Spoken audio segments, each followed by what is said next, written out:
Halo Sobat Astrawara Economics. Kalian pasti sudah tahu kan KTT G20 yang tahun 2022 ini diselenggarakan di Indonesia, tepatnya di Bali. Di tengah ancaman resesi global serta situasi politik dunia yang lagi panas-panasnya nih.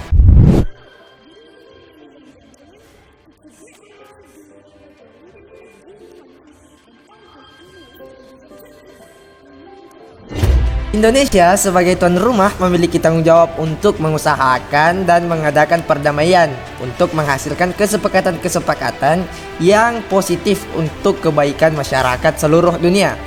Ya, dan tentunya presidensi G20 kali ini akan sangat berat karena banyaknya permasalahan-permasalahan antar ke-20 anggota presidensi tersebut. Dan ternyata presidensi G20 yang telah dilaksanakan sejak bulan Desember 2021 ini sampai saat ini masih belum menghasilkan kesepakatan apapun loh. Di video kali ini kita akan mencoba mengupas fakta sebenarnya yang terjadi di presidensi G20 Indonesia kali ini serta rumitnya dalam menghasilkan suatu kesepakatan. Tapi sebelum itu jangan lupa ya, subscribe channel AI dan jangan lupa nyalakan lonceng notifikasinya.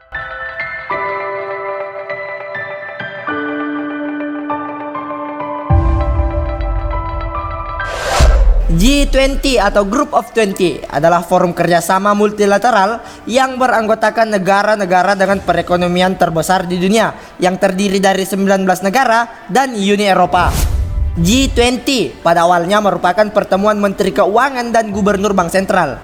Namun sejak tahun 2008, G20 menghadirkan kepala negaranya dalam pertemuan yang disebut KTT atau Konferensi Tingkat Tinggi. Dan pada tahun 2010 dibentuk pula pembahasan di sektor pembangunan.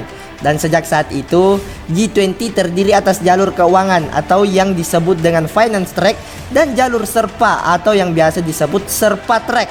Sherpa diambil dari istilah untuk pemandu di Nepal yang menggambarkan bagaimana cara para Sherpa atau para menteri keuangan membuka jalan atau pintu gerbang menuju konferensi tingkat tinggi untuk para presiden-presidennya. Pertemuan ini memang membahas isu-isu ekonomi, namun sangat sulit untuk mencapai kesepakatan. Terdapat dua jenis kesepakatan dalam presidensi G20, yaitu Communique dan Care Summary. Communique adalah kesepakatan yang paling baik. Itu artinya ke-20 negara menyepakati sebuah isu secara khusus dan secara umum. Sementara Care Summary artinya kesepakatan tidak disepakati oleh seluruh negara. Dan yang sepakat pun bisa jadi hanya menyepakati isu secara umum dan tidak secara khusus. Nah, berikut fakta-fakta sebenarnya yang jarang orang ketahui seputar G20. Yang pertama adalah tidak menghasilkan satupun komunike. Dari Desember 2021 sejak pertemuan pertama G20 di Indonesia sama sekali belum menghasilkan satupun komunike pada tingkat keuangan. Contohnya pertemuan para menteri lingkungan hidup untuk mengatasi perubahan iklim dunia yang hanya menghasilkan Care Summary. Menteri Lingkungan Hidup Indonesia yaitu Ibu Siti Nurbaya mengatakan diskusinya sangat-sangat berat karena masing-masing negara membawa kepentingannya masing-masing. Dan ini udah sering terjadi ya guys, apalagi kalau pembahasan lingkungan. Semua orang egois, nggak mau peduli lingkungan. Seperti yang terjadi di presidensi G20 yang digelar di Roma, Italia tahun lalu. Itu pun gagal mencapai kesepakatan dalam mengatasi perubahan iklim dunia. Kemudian dalam mengatasi krisis ekonomi, pertemuan para menteri keuangan dan gubernur bank sentral gagal mencapai komunike di tengah resesi. Dari 14 isu yang dilontarkan, hanya 11 isu yang disepakati. 3 poin lainnya tidak disepakati karena perang Rusia dan Ukraina dinilai menjadi biang kerok ekonomi dunia anjlok. Ya, jadi kita berdoa aja guys, semoga presidensi G20 kali ini dapat menghasilkan sebuah komunike terutama dalam konferensi tingkat tingginya.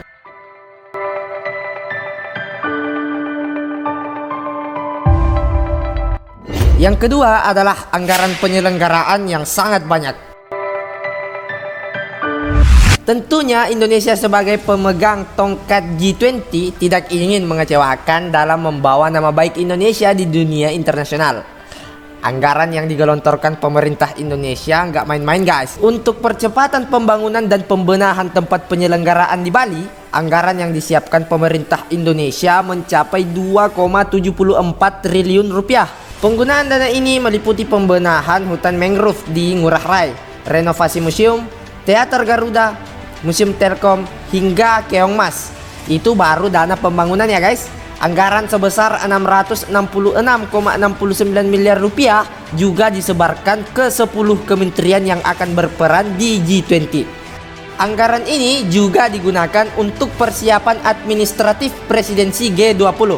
Jadi kalau udah ditotal sudah mencapai 3,4 triliun rupiah ya guys. Tapi Ibu Menteri Keuangan kita yaitu Ibu Sri Mulyani mengatakan Indonesia akan mendapatkan keuntungan sebesar 7,4 triliun rupiah, meningkatkan wisatawan Indonesia sampai 3,6 juta orang dan membuka 700.000 lapangan kerja baru bagi Indonesia. Tapi ini baru perkiraan aja ya guys. Semoga aja terrealisasi. Yang ketiga adalah pengamanan super ketat. Pengamanan yang dihadirkan Indonesia pada G20 kali ini sangat-sangat ketat guys. 18.000 pasukan gabungan TNI dan Polri akan terlibat dalam pengamanan konferensi tingkat tinggi G20. Bayangin guys, 18.000 orang cuma jagain kurang dari 20 orang. Selain itu, TNI juga mengerahkan 13 kapal perang untuk bersiaga di sekitar Hotel Apurva dan kawasan Nusa Dua, serta 15 helikopter tempur, 2 pesawat tempur F-16 dan 2 pesawat Sukhoi. Tapi jangan salah ya guys, itu udah sepadan dibandingkan resiko yang terjadi. Karena jika ada hal-hal yang tidak diinginkan terjadi, maka yang disalahkan pasti negara Indonesia. Negara manapun pasti melirik kemanapun pemimpinnya pergi. Jadi Indonesia mesti hati-hati dalam hal ini. Kemudian strategi pengamanan konferensi tingkat tinggi G20 berbentuk ring atau cincin guys. Total ada 4 ring atau 4 lapis pengamanan, yaitu ring pertama untuk Polri yang bersentuhan langsung dengan masyarakat. Ring kedua diisi oleh aparat TNI, ring ketiga diisi oleh Pas Pampres dan pasukan-pasukan khusus, ring keempat diisi oleh pasukan khusus pengamanan presiden dari masing-masing negara. Gimana guys? Bisa kalian terobos gak ring-ringnya? Polisi aja mungkin Mimin udah kewalahan ya. Yang keempat adalah 3 kepala negara tidak dapat hadir. Ada 3 kepala negara yang tidak hadir dalam konferensi tingkat tinggi G20 kali ini, yaitu Rusia, Meksiko, dan Brasil. Hal ini juga mempengaruhi seluruh pertemuan G20 yang gagal mencapai kesepakatan. Bahkan Menteri Keuangan kita yaitu Ibu Sri Mulyani mengatakan ketidakhadiran ketiga kepala negara akan membuat peluang adanya komunike semakin kecil. Presiden Brasil yaitu Jair Bolsonaro tidak hadir karena Brasil saat ini masih mengalami transisi pemerintahan atau pergantian setelah pemilu beberapa waktu yang lalu. Presiden Meksiko Andrés Manuel López Obrador juga tidak hadir karena memang dia jarang banget ke luar negeri. Ini disebabkan ideologi Presiden Meksiko yang meyakini bahwa kebijakan luar negeri terbaik merupakan cerminan pelaksanaan kebijakan dalam negeri yang terbaik.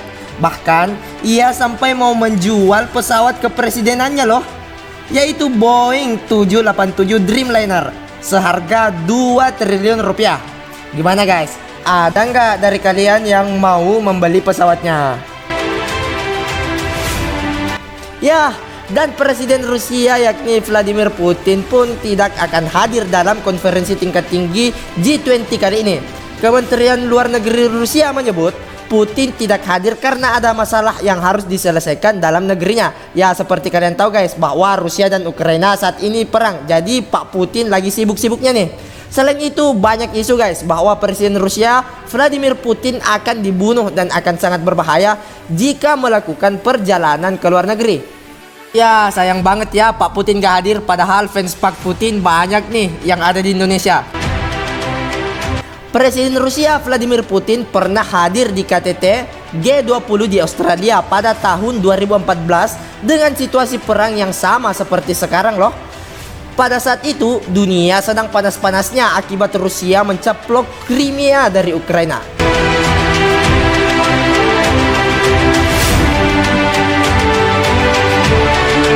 Saat foto bersama para pemimpin konferensi tingkat tinggi G20 pada tahun 2014 itu, Putin ditempatkan paling pojok. Bahkan sangat sedikit yang ingin bersalaman dengan Putin. Akibatnya Vladimir Putin pulang lebih awal dari KTT tersebut. Mungkin Pak Putin gak mau lagi ya hal tersebut terjadi lagi. Oke guys, sekian fakta-fakta tentang G20 Indonesia kali ini. Semoga G20 Indonesia dapat berhasil membawa dunia menjadi lebih baik. Semoga video ini bermanfaat dan dapat menambah wawasan sobat-sobat AI sekalian. Terus dukung channel AI agar terus menghadirkan video-video dan informasi-informasi menarik seputar dunia ekonomi. Like, komen, dan subscribe ya guys. Terima kasih.